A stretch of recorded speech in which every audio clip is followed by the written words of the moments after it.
Hello दोस्तों, Urdu लाजी official channel में आपका एक बार फिर से खैर मकदम है। आज हम लोग मैराथन की क्लास नंबर 6 को देखेंगे। ठीक है, तो उसमें अगला सवाल है, यानी सवाल नंबर 129। सवाल नंबर 129 है ये कि दर्ज झेल में हासिल मसदर कौन है। दर्ज झेल में हासिल मसदर कौन है। तो पहले हासिल मसदर क्या होता है पहले इसको जानिए, और फिर तब सवाल को ढूंढिए। तो पहले हासिल मसदर को जानने से पहले मसदर को जानना पड़ेगा, यानी मसदर किसे कहते हैं और हासिल मसदर किसे कहते हैं, ये दोनों चीज़ें क्या है, इसको पहले आप जानिए तो सवाल आप हल कर ले जाएंगे। तो देखिए, मसदर क्या होते हैं। मसदर माने मान लीजिए कोई काम है ना, यानी कोई फ़ेल है और फ़ेल में कोई काम होता है और किसी फ़ेल के अंत आखिर में ना की अलामत हो, यानी मसदर के आखिर में क्या होता है, ना की अलामत होती है। ना, मसदर के आखिर में क्या होता है, ना की अलामत होती है। जैसे आना, जाना, खाना, पीना, सोना, रहना, जागना, यानी ना लास्ट में आए तो वो जान जाइए कि क्या है, वो मसदर है ना। जिस अल्फाज के आखिर में ना की अलामत होगी तो आप जान जाइएगा कि वो मसदर है। ठीक, तो मसदर की कैफियत को हासिल मसदर कहते हैं। मसदर की कैफियत को हासिल मसदर कहते हैं। जैसे मान लीजिए कि मरना, मरना क्या है, ये मसदर हो गया, आखिर में ना आया। तो मरना की कैफियत क्या है, मतलब मरना की जो कैफियत का लफ्ज़ बनेगा वो क्या बनेगा, मरना का मौत हो जाएगा। मरना क्या होगा, मौत। तो ये मौत जो है वो हासिल मसदर है। या जीना, आखिर में जैसे जीम ये नू अलिफ आ रहा है ना, तो इसमें भी ना आ रहा है, तो ये जीना ये क्या है, ये मसदर है।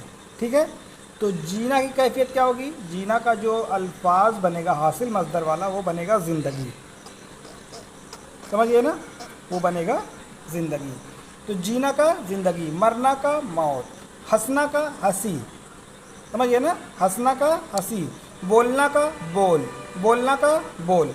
उसी तरीके से इसमें जो है क्या बनेगा, पढ़ना पढ़ाई बनेगा। इसमें क्या है, ये पढ़ना जो है इसमें ये लिखा हुआ है ये मसदर है, ये पढ़ना मसदर है। पढ़ना का हासिल मसदर क्या होगा, पढ़ाई होगा।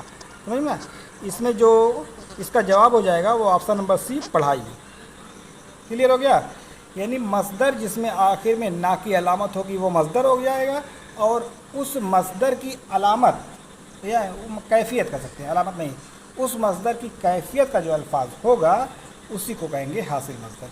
समझ में आ गया ना, इसी को कहते हैं मसदर और हासिल मसदर। चलिए अब हम आते हैं अगले सवाल की तरफ कि काम का मुतरादिफ क्या है। मुतरादिफ माने क्या होता है, हिंदी में कहते हैं समानार्थी, यानी समान अर्थ वाला, यानी एक जैसे मानी वाला है।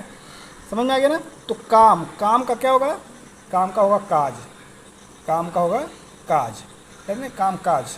क्लियर, मतलब कि काम के माने भी वही होते हैं, काज। समझ में आ गया ना। अब आगे देखिए अगला,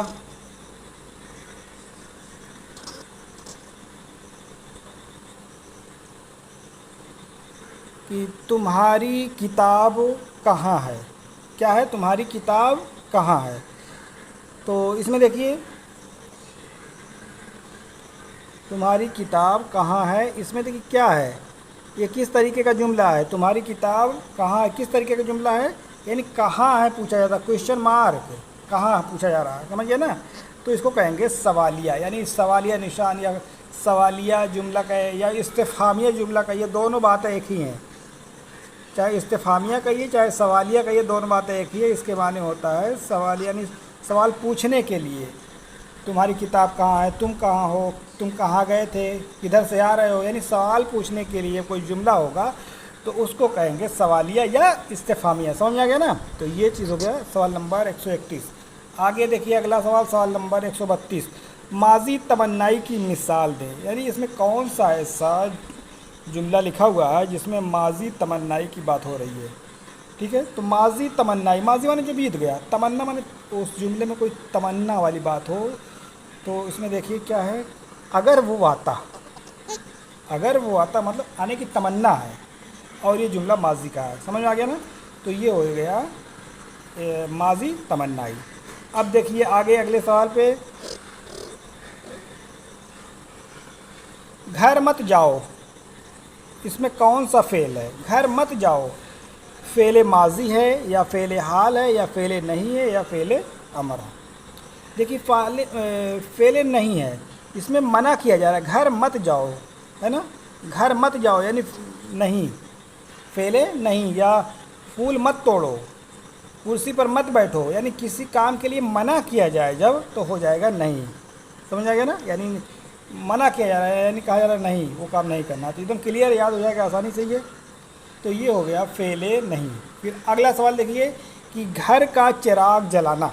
घर का चिराग जलाना, इसमें क्या है, इसका मतलब क्या होता है? ये एक मुहावरा है। घर का चिराग जलाना ये मुहावरा है, इसके माने होता है घी पिलाना, घर में उजाला करना, घर से चिराग जलाना या बहुत ज़्यादा खुश होना।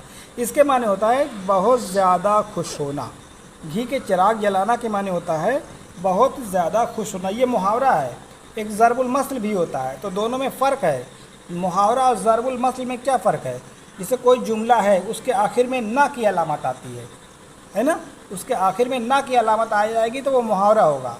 जैसे 9 2 11 होना, ईद का चाँद होना, समझिए ना, तो ना सब में आता है, आखिर में ना सब में आता है, तो वो क्या हो जाएगा, वो मुहावरा।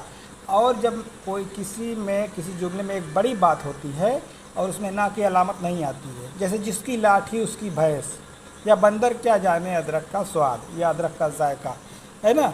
तो ये सब क्या है? ये सब है ज़रबुल मसल। ज़रबुल मसल समझ में आ गया? चलिए, तो ये मुहावरा है और इसका जवाब हो गया ऑप्शन नंबर डी, बहुत ज़्यादा खुश होना। अब हम आते हैं अगले सवाल की तरफ।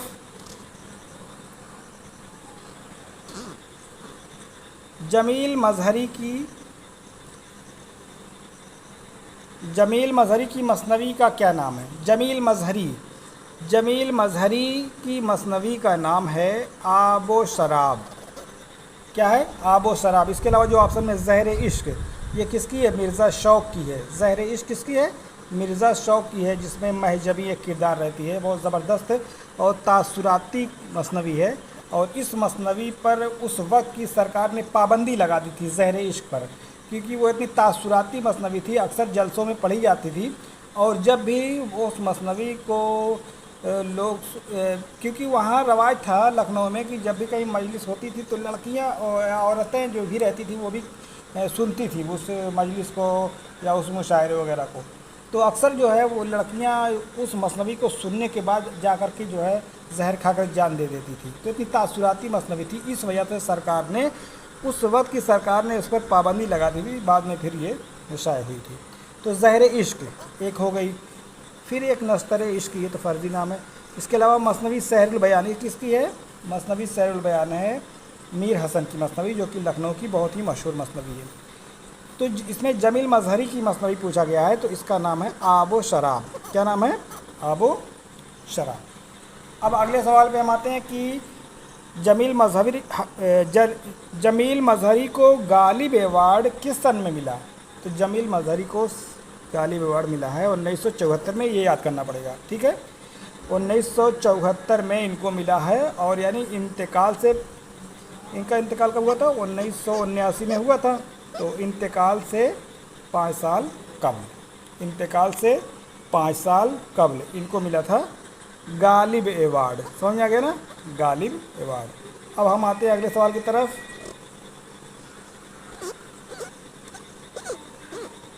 इकबाल के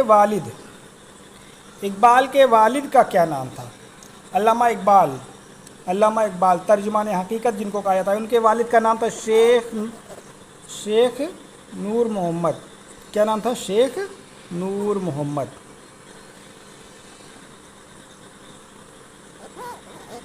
शेख नूर मोहम्मद ऑप्शन नंबर 1 है, ठीक है। इनके वालिद का नाम था शेख नूर मोहम्मद, और इनके वालिद को अनपढ़ फ़लसफ़ी भी कहा जाता है, यानी शेख नूर मोहम्मद को अनपढ़ फ़लसफ़ी भी कहा जाता है। अनपढ़ फ़लसफ़ी किसे कहा जाता है? अल्लामा इकबाल के वालिद शेख नूर मोहम्मद को अनपढ़ फ़लसफ़ी कहा जाता है। और इनको जो है लोग एक नाम और नत्थू कहते थे, नत्थू, ठीक है, इनको कहते थे नत्थू। इनको नत्थू भी कहते थे। क्यों कहते थे नत्थू? नत्थू कहने की वजह क्या थी? दरअसल ये था, इसके पीछे बात ये है कि जो ये अल्लामा इकबाल के वालिद हैं शेख नूर मोहम्मद, ये अपने वालिदैन की 11वीं औलाद थे, यानी 10 इनके पहले फ़ौत हो चुके थे। 10 इनके पहले फ़ौत हो चुके थे। जब ये 11 नंबर पे पैदा हुए हैं शेख नूर मोहम्मद, तो बहुत ही टोटका वगैरह किया गया था और इनके जो नाक है, नाक में छेद करके कुछ सोने का या चांदी का कुछ पहना दिया गया था। उस ज़माने में टोटका वगैरह हुआ था, तो नाक में लगा दिया गया था, ठीक है, कील वगैरह, तो उनको नत्थू कहा जाने लगा वहीं से, ठीक है। तो शेख नूर मोहम्मद को नत्थू कहा जाता है, अनपढ़ फ़लसफ़ी कहा जाता है, और ये अल्लामा इकबाल के वालिद थे। समझ में आ गया ना? अब आगे आइए अगला सवाल। इकबाल इंग्लैंड क्यों गए थे? अल्लामा इकबाल इंग्लैंड क्यों गए थे? तो अल्लामा इकबाल के इंग्लैंड यानी लंदन जाने की क्या वजह थी? लंदन जाने की वजह ये थी कि वो आला तालीम हासिल करने के लिए गए थे। 1905 में गए यहाँ से। कब गए? 1905 में गए हैं और इनकी वापसी हुई है 1908 में। इसको ध्यान से देखिएगा, 1905 में गए हैं और 1908 में वापसी आई। टोटल 3 साल तक थे, ठीक। अल्लामा इकबाल गए थे और जब यहाँ से जा रहे थे तो 1905 में, तो सबसे पहले ये दिल्ली गए और वहाँ हज़रत निज़ामुद्दीन औलिया की बारगाह में वहाँ उन्होंने एक नज़्म पढ़ी थी। उसका नाम था इल्तिजाए मुसाफिर। क्या नाम था? इल्तिजाए मुसाफिर। अल्लामा इकबाल ने इल्तिजाए मुसाफिर किसके याद में लिखी है या किसके दरबार में लिखी है? हज़रत निज़ामुद्दीन औलिया रहमतुल्लाह अलैह दिल्ली में गए, यानी अपनी इल्तिजा कर रहे थे कि मुसाफिर जा रहा है, इंग्लैंड जा रहा है, लंदन जा रहा है, वो आला तालीम हासिल करने के लिए जा रहा है, दुआ वगैरह मांगने के लिए गए कि सब कुछ अच्छे से हो जाए।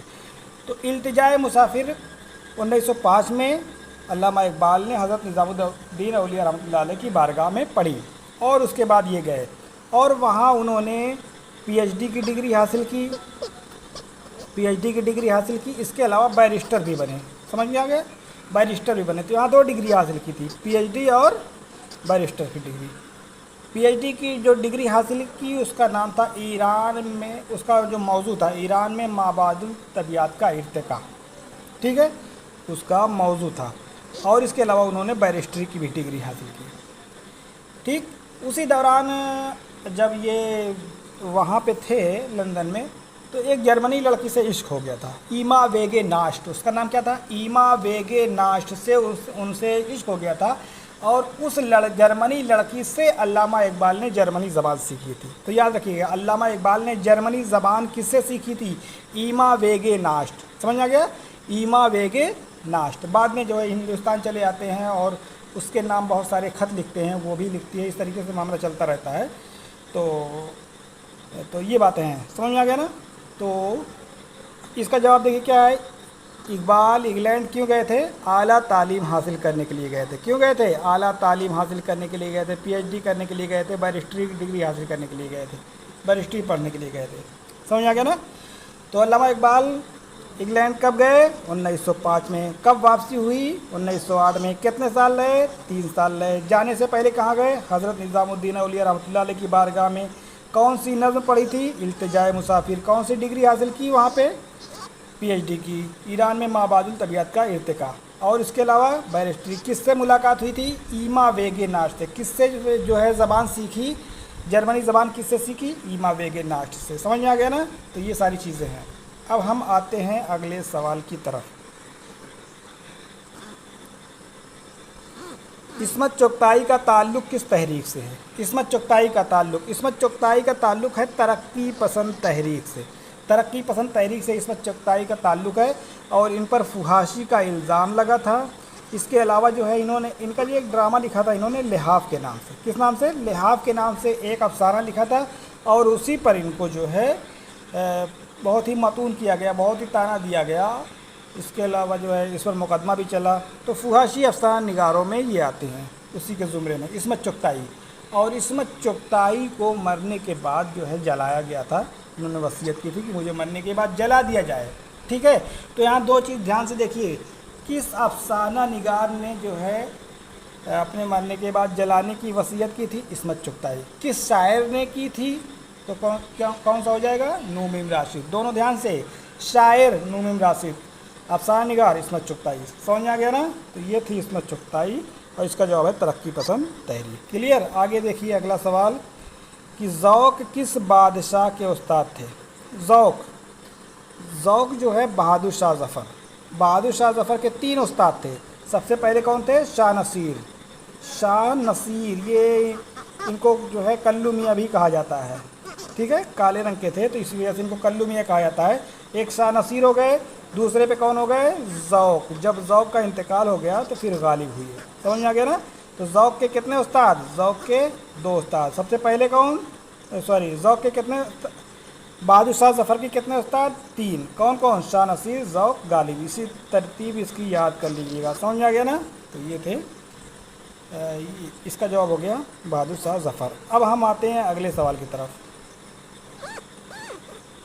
कसीदा से शायरी का कौन सा सिन्फ निकला है। कसीदा से हमने अभी बताया था पिछले वाले लेक्चर में कि कसीदा के वतन से गज़ल ने जन्म लिया है। कसीदा से गज़ल ने जन्म लिया। कसीदा के कितने जुज़ होते हैं, 5 होते हैं, तशबीब, गुरेज़, मदह, मुद्दआ और दुआ। ये 5 जुज़ होते हैं, जो कि एक लाजमी जुज़ नहीं है। जो मुद्दआ है ये लाजमी जुज़ नहीं है, क्योंकि हर कसीदे में मुद्दआ नहीं होता, किसी किसी में होता है, लेकिन जुज़ में 5 आएंगे। जुज़ में 5 आएंगे, लेकिन वो लाजमी जुज़ नहीं होता। एक लाइन में ये भी याद रहना चाहिए। तो पहले का क्या नाम है, तशबीब। पहले का क्या नाम है, पहले जुज़ का तशबीब। इसी तशबीब से गज़ल ने जन्म लिया है। समझ में आ गया ना। तो कसीदा से गज़ल ने जन्म लिया है या कसीदा की तशबीब से गज़ल ने जन्म लिया है, दोनों बातें एक ही है, इसको याद रख लीजिएगा। क्लियर हो गया। आगे आइए, महरूम का असल नाम क्या है, तिलोक चंद महरूम। तहरीक आज़ादी के लिए इन्होंने बहुत सारी नज़में लिखी, हुब्बुल वतनी नज़में बहुत लिखी है। तिलोक चंद महरूम। समझ में आ गया। अब हम आते हैं अगले सवाल की तरफ। कतात में आमतौर पर कितने मिसरे होते हैं। कता माने कता होगा। कता में कितने होते हैं, कता में आम तरीके से 4 मिसरे होते हैं। कितने, 4 मिसरे कह लीजिए या 2 शेर कह लीजिए, दोनों बातें एक ही है। अगर पूछा जाए रुबाई में कितने होते हैं, तो रुबाई में भी होंगे 4 मिसरे होंगे या 2 शेर होंगे। समझ आ गया ना। और रुबाई और कता में क्या फ़र्क है, रुबाई के लिए एक ख़ास बहर मखसूस है, ये बहर हज़ज में ही कही जाएगी और उसके लिए कोई ख़ास बहर मुकर्रर नहीं है कतात के लिए। क्लियर हो गया। अब आगे आइए अगले सवाल पे कि शेर बिहार क्या है, यानी शेर बिहार ये क्या है, कुन्नियत है कि लक़ब है कि ख़िताब है कि तखल्लुस है। देखिए, जो तखल्लुस होता है वो शायर का मुख्तसर नाम होता है, ये तो हो नहीं सकता। ख़िताब क्या होता है, बादशाह या सरकार देती है, तो शेर बिहार कोई ख़िताब तो है नहीं। कुन्नियत ख़ानदानी रिश्ते की वजह से लगाई जाती है, ये भी नहीं है। लक़ब किसी ख़ास खूबी की वजह से मशहूर हो जाए, जैसे शेर खुदा हज़रत अली को कहा था, इसी वजह से इससे उसी तरीके से ये भी है शेर बिहार। शेर बिहार क्या है, लक़ब। शेर बिहार लक़ब। समझ आ गया। चलिए देखिए अब अगले सवाल पे आते हैं। इरफ़ान सिद्दीकी की पैदाइश कहाँ हुई थी, तो इनकी पैदाइश हुई थी बदायूं में। याद करने वाला सवाल है, इसको याद कर लीजिएगा। इरफ़ान सिद्दीकी की पैदाइश कहाँ हुई थी, बदायूं में। अब आते हैं अगले सवाल पर कि 146 नंबर, गालिब ने मरसिया किसकी मौत पर लिखा था। गालिब ने शख्सी मरसिया लिखा था एक, उसका नाम था मरसिया आरिफ। क्या नाम था, मरसिया आरिफ। तो गालिब ने जो मरसिया लिखा है वो लिखा है मरसिया आरिफ। दरअसल बात ये थी कि गालिब के कुल 7 बच्चे हुए थे, एक के बाद एक, लेकिन कोई ज़िंदा ना बचा था। उसके बाद गालिब ने अपनी बीवी के भांजे ज़ैनुल आबिदीन को गोद लिया था और वो शायरी भी करते थे, उनका तखल्लुस आरिफ था। तो ज़ैनुल आबिदीन आरिफ को उन्होंने गोद लिया था और बाद में जवानी में ही उनका इंतकाल हो गया। तो गालिब को बहुत सदमा पहुंचा था उस पर, और उसी सदमे में उन्होंने जो है शख्सी मरसिया कहा था, और जिसमें 10 शेर हैं।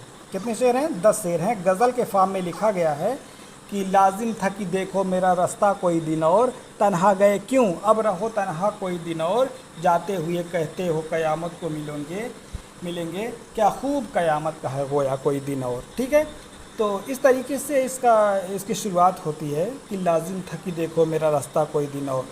तो यहाँ बताने का मतलब है कि गालिब ने जो मरसिया लिखा था वो आरिफ की मौत पे लिखा था। आरिफ का मतलब ज़ैनुल आबिदीन आरिफ, गालिब की बीवी के भांजे, ठीक, जिनको उन्होंने गोद लिया था। क्लियर हो गया ना। अब हम आते हैं अगले सवाल की तरफ। झेल में मसनवी निगार कौन सा शायर है? मसनवी किसने लिखी है? मसनवी के लिए मीर हसन मशहूर है। मीर हसन ने एक मसनवी लिखी थी, उसका क्या नाम था? सहरुल बयान। क्या नाम है उसका? सहरुल बयान। सहरुल बयान के माने क्या होता है? बयान का जादू। किस बहर में लिखी गई है? बहरे मुतकारिब में लिखी गई। किस बहर में? बहरे मुतकारिब। इसके अलावा उन्होंने जो है जो लिखी है 12 मसनवी टोटल लिखी थी। कितनी मसनवी? 12 मसनवी लिखी थी मीर हसन ने, और ये सहरुल बयान उसकी सबसे आखिरी मसनवी है। ठीक है, सहरुल बयान सबसे आखिरी मसनवी है, और ये 1199 हिजरी में लिखी गई है। 1199 हिजरी गई है या 1784। ये मसनवी लिखने के बाद उन्होंने जो है आसिफुद्दौला के दरबार में पेश की। आसिफुद्दौला ने जो है उनको कुछ ज़्यादा नहीं दिया, बस एक शाल इनायत फरमा दी। ठीक है, 1784 में उन्होंने मसनवी लिख करके बादशाह आसिफुद्दौला के सामने पेश की दरबार में एक कसीदे के साथ, लेकिन उन्होंने कुछ दिया नहीं। हालांकि इनको बहुत ज़्यादा उम्मीद थी कि बादशाह मुझे अपने दरबार में रख लेंगे और खूब, जब मैं दरबारी शायर हो जाऊंगा तो मेरी जो तंगी हालत ख़त्म हो जाएगी, क्योंकि उस वक्त ये बहुत परेशान रहते थे। हालांकि ऐसा कुछ हुआ नहीं, बस एक शायर साल इनायत फरमा दी, तो इनको बहुत तकलीफ़ हुई मीर हसन को, और उसी गम में 2 साल के बाद यानी 1786 में इनका इंतकाल आ गया। 2 साल इसमें जोड़ लीजिए, हो जाएगा 1786 में इनका इंतकाल हो गया। समझ में आ गया ना।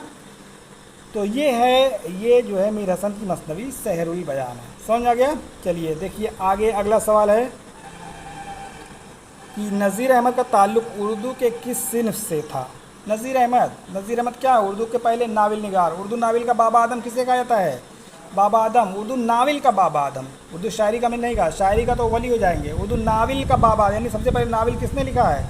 मौलवी नज़ीर अहमद ने। तो ये जो है नावल के लिए मशहूर है, और इस्लाही नावल सबसे पहले लिखे हैं। ठीक है ना, सबसे पहले इन्होंने इस्लाही नावल लिखने की शुरुआत की थी। ये मौलवी नज़ीर अहमद है। समझ आ गया ना। अब देखिए हम आते हैं अगले सवाल की तरफ। आर्यभट्ट की पैदाइश कहाँ हुई थी? आर्यभट्ट की पैदाइश जो हुई थी बिहार में। ये जो है शून्य के जनक, यानी ज़ीरो की खोज या दशमलव या स्थानीय मान, कई चीज़ की खोज की है इन्होंने। ठीक है, स्थानीय मान को उर्दू में कहते हैं मकामी कीमत। इन सारी चीज़ों की खोज की है। तो आर्यभट्ट जो है इनका ताल्लुक़ कहाँ से है? बिहार से है, और बिहार में ही पैदा हुए। साइंटिस्ट, ज्योतिष थे, ज्योतिष जिससे जो है। समझ में आ गया ना। आगे देखिए अगला आखिरी सवाल है कि उर्दू नस्र में सादा नस्र नवेशी को किसने रवायत दिया? सादा नस्र नवेशी किसने दिया था? सर सैयद ने दिया था।